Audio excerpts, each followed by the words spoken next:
March 15, 1987, 8 in the morning. The manager of Gweeney's Old Alaska restaurant calls Cheryl Chapman and informs her that her sister Nancy didn't show up for her morning shift. He says he has already tried calling several times without being able to reach her, and that her car is still in the parking lot since Friday. Cheryl and her husband Paul rush to Nancy's apartment in Anchorage. Upon entering, they find signs of an interrupted morning routine, breakfast leftovers on the table, an empty tip jar. Paul walks down the hallway to check the bedrooms and returns in seconds. He grabs Cheryl by the shoulders and warns her that she should not go there, as everyone is dead. The police arrive and confirm the terrible discovery. 23-year-old Nancy Newman and her daughters Melissa and Angie, aged 8 and 3 respectively, were brutally murdered. Nancy and Melissa were strangled with pillowcases and sexually abused. Melissa had a second pillowcase tied around her wrist, indicating she was restrained during the attack. Angie had her throat cut with such violence that she was almost decapitated. Detective Sergeant Michael Grimes, upon entering the scene, immediately identifies the case as forensic. There were no signs of forced entry, suggesting that the victims knew their killer. Stay until the end to understand every detail of this crime that shocked even the most experienced FBI investigators. If you're not yet subscribed to the channel, subscribe now so you don't miss any videos about real crime cases. Nancy Newman, 23, lived in Anchorage with her husband John and their 2 daughters, Melissa, 8, and Angie, 3. The family had moved from Twin Falls, Idaho, to Alaska in 1985 when John got a job as a heavy equipment operator. Nancy held 2 jobs. She worked part-time at H&R Block during the day and as a waitress at Gweeney's Old Alaska restaurant at night.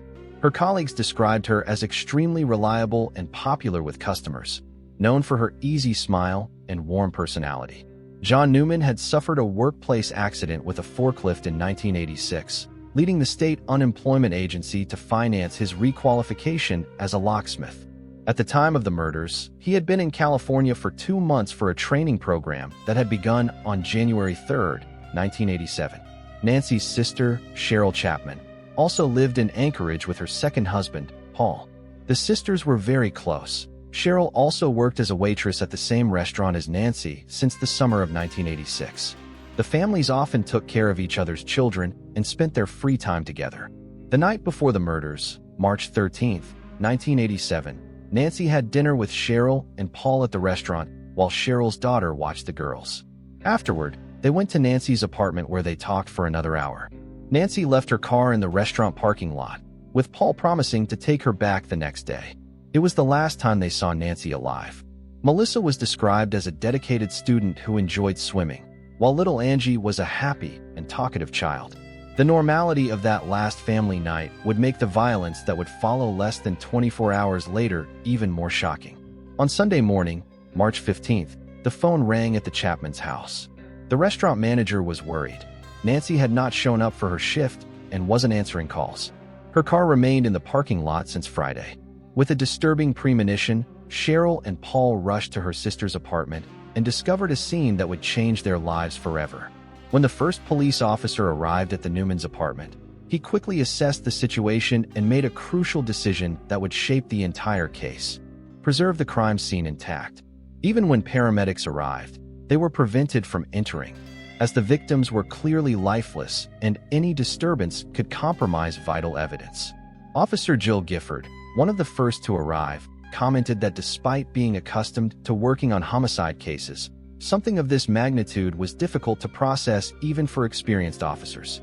Detective Sergeant Michael Grimes, in charge of the homicide, assault, and robbery unit of the Anchorage Police Department, immediately recognized the importance of forensic evidence in this case. Investigators noticed several revealing details at the scene. The absence of signs of forced entry suggested that the killer had access to the apartment or was known to the victims. The apartment had not been ransacked as would be typical in a common robbery. The morning routine seemed to have been abruptly interrupted. Partially consumed cereal bowls and a coffee cup still on the table indicated that the family was in the middle of breakfast when the attack occurred. A Camel brand cigarette, which Nancy did not smoke, was in the kitchen ashtray, suggesting the presence of a visitor shortly before the deaths. The cookie jar where Nancy kept her tips was empty, and specific items were missing. Nancy's purse, John's keys, a checkbook, jewelry, a wallet, and camera equipment.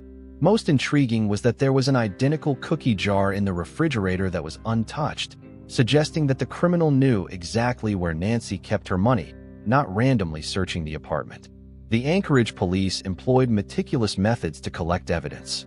Investigators divided each room into quadrants and systematically vacuumed each section using a special filter attachment that captured even the smallest fragments of evidence. A portable argon laser was used to detect hairs and fibers invisible to the naked eye, making them fluoresce when exposed to light. Luminol processing techniques were applied to reveal traces of blood not visible, which would fluoresce when present. This method revealed the impression of a knife that matched one missing from the kitchen set. Investigators also filled the apartment with superglue vapors, a process that makes fingerprints more visible and easier to collect. Each fiber, hair, and fingerprint was accurately documented and cataloged. This meticulous attention to detail would be crucial in solving the case. The initial challenge was immense. As Detective Grimes explained, the crime occurred in an apartment complex surrounded by other similar buildings, with hundreds of dwellings in that area to check. Investigators began interviews with neighbors who might have seen or heard something suspicious, family members, starting with husband John Newman, who was in California, and brother-in-law Paul Chapman, Nancy's co-workers from Gweeney's restaurant, and anyone who had recent contact with the family. The brutality of the crime, especially against the children, indicated a personal anger that investigators rarely saw in cases of random invasion or robbery.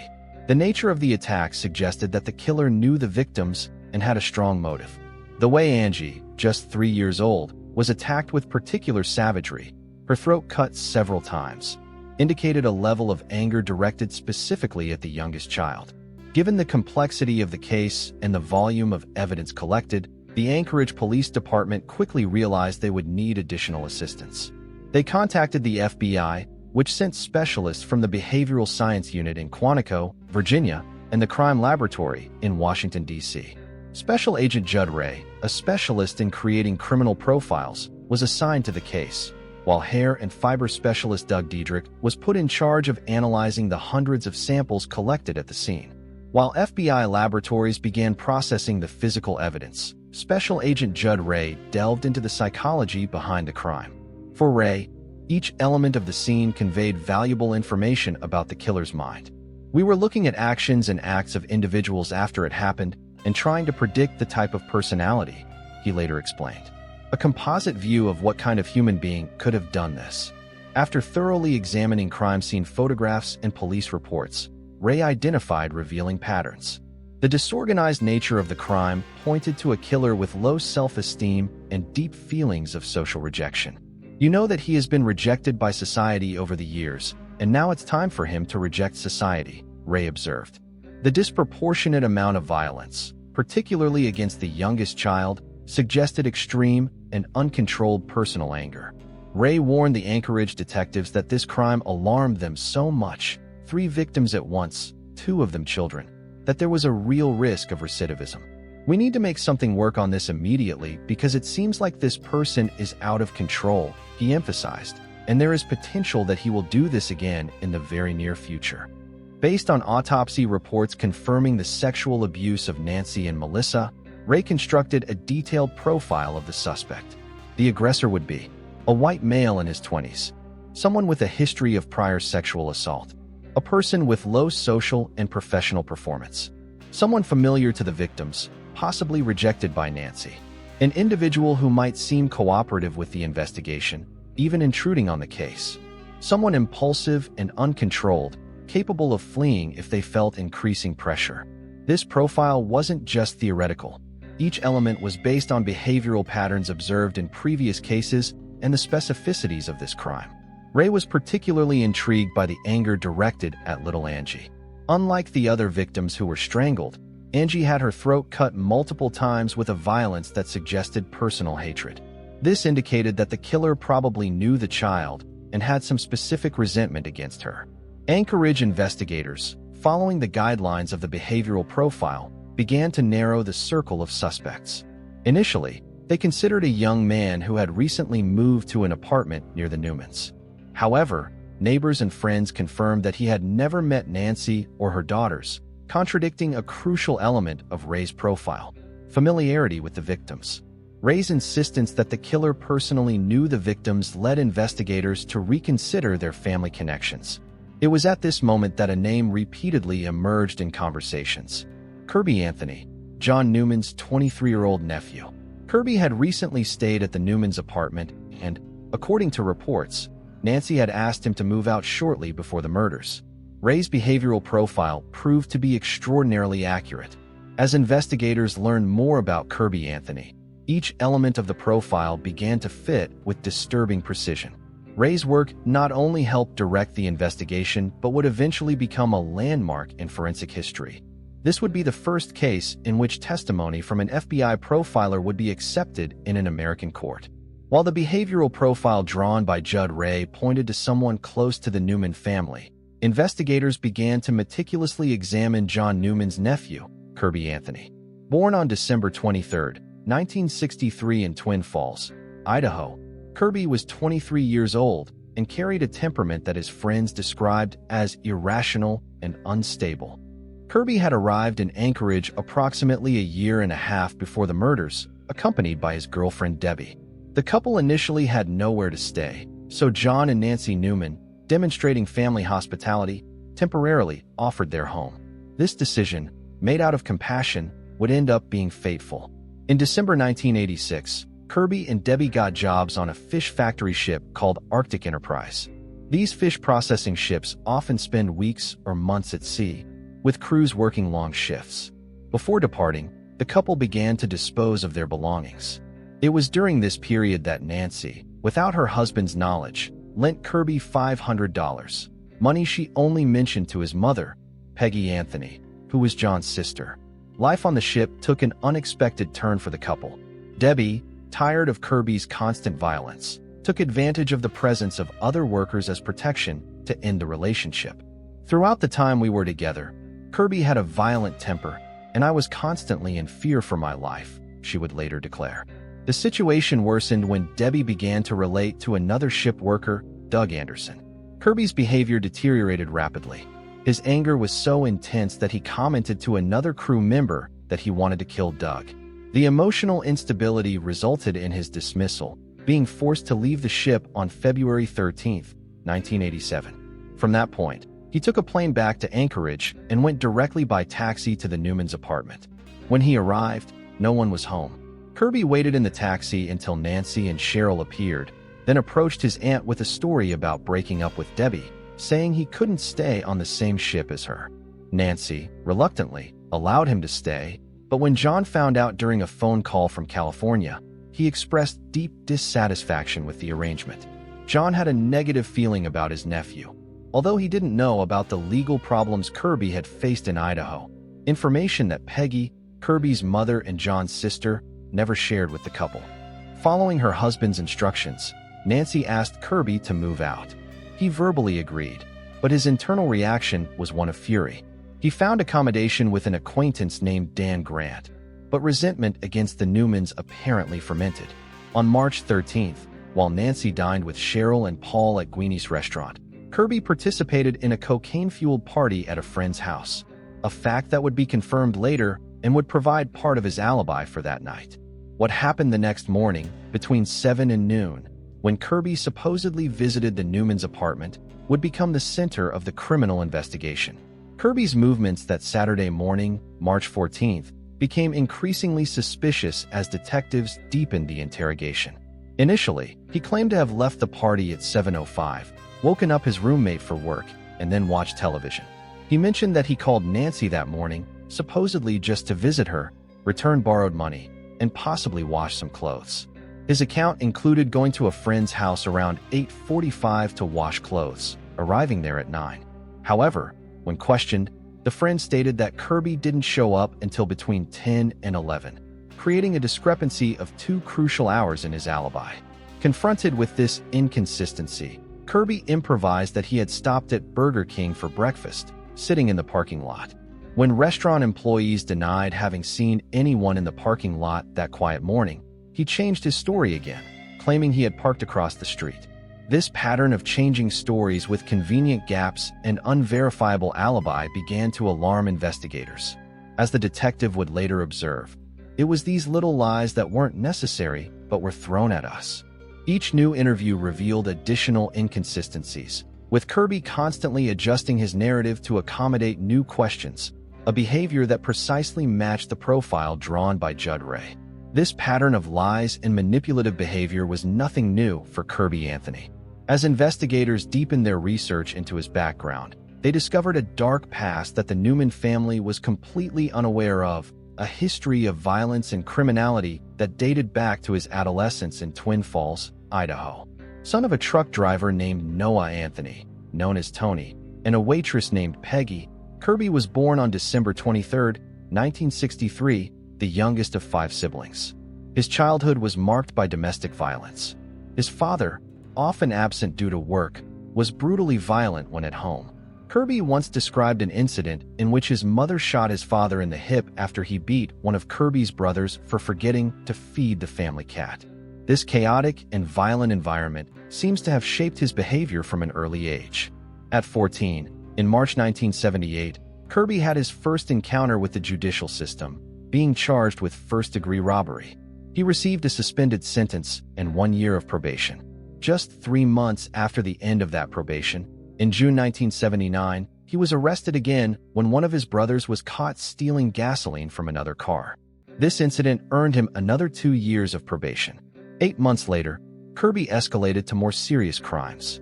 He was accused of trying to bomb a building, specifically his school, using balloons filled with acetylene. When caught, he admitted guilt and received 30 days of juvenile detention with an extension of his probation. On July 4, 1980, he was detained along with other minors for breaking into a commercial establishment. While the others stole money from cash registers, Kirby took 2 bottles of whiskey. The courts, realizing that Kirby couldn't stay out of trouble on his own, sent him to a juvenile services center. He spent 4 months there, receiving counseling, completing his high school diploma, and beginning training as a mechanic. When released, a report indicated he had a 40% chance of criminal recidivism, a prediction that would prove conservative. At 16, Kirby perfected his ability to manipulate the system. He came in and out of courts, convincing his counselors that he was reformed. The Juvenile Services Center even wrote a positive evaluation to the courts, recommending the withdrawal of pending charges. On January 6, 1982, Kirby committed one of his most disturbing crimes to date.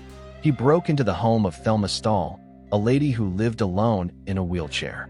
At gunpoint, he stole her money, tied her up, and sprayed pepper spray in her face. To prevent her from calling for help, he took the phone away when he left. Thelma was found later by her son, who called the police. She easily identified Kirby, who confessed to the crime and was convicted of criminal assault. His personal relationships were also marked by manipulation and violence. In 1982, he began dating Kim Hawkins. In a revealing incident, Kirby played the hero by saving rabbits that his friends planned to set on fire and throw off a bridge.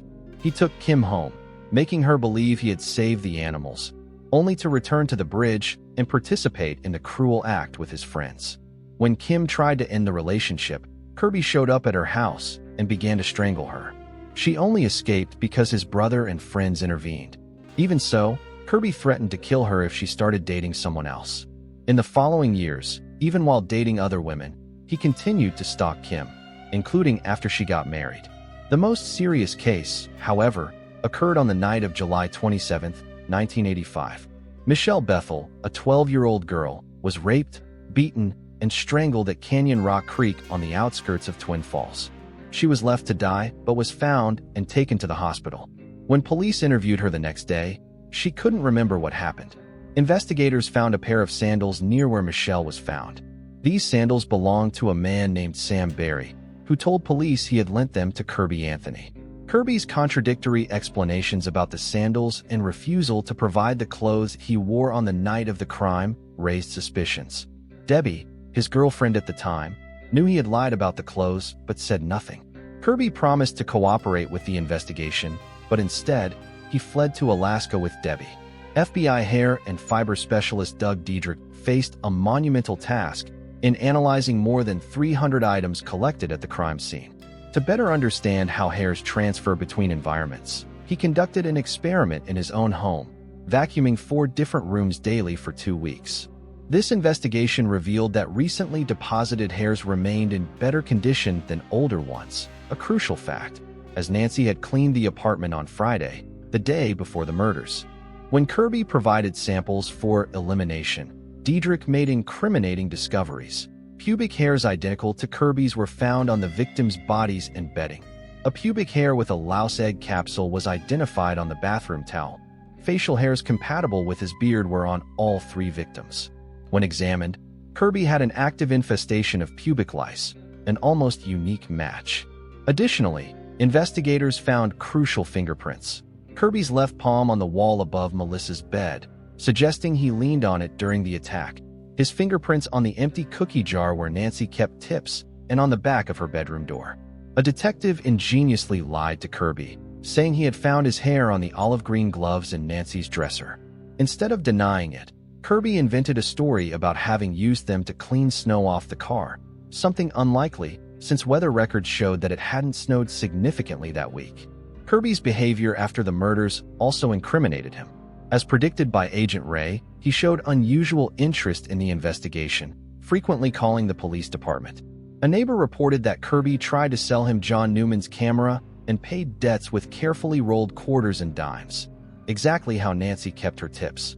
Most revealing were the specific details Kirby mentioned.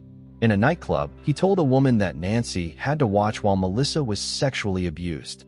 On another occasion, he told Carol Hawkins, his ex-girlfriend's mother, that Nancy had been raped and one of the girls stabbed, information that the police had withheld from the media and that only the killer could know. When a detective scheduled a meeting to discuss laboratory results, Kirby didn't show up.